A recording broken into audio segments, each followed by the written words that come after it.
Bismillah, maşallah. Bugünüşkarayız. Elhamdülillah. Dünyada da ağır yer bulup bulan zattı bu var. Elhamdülillahi Rabbil alemin. Ey maşallah. 2 iyun 26. yıl. Allah'a muhtam.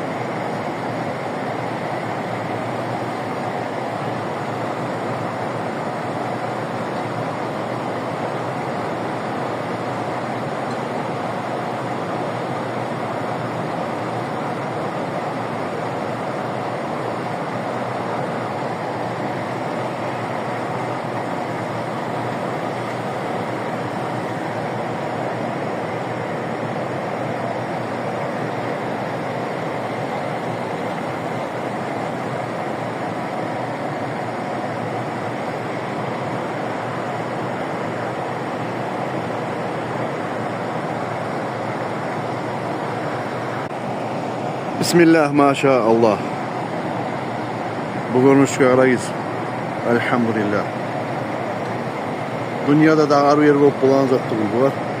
Elhamdülillahi Rabbil alemin. Ey maşallah. 2 iyun 26. yıl. Allah'a muhtam.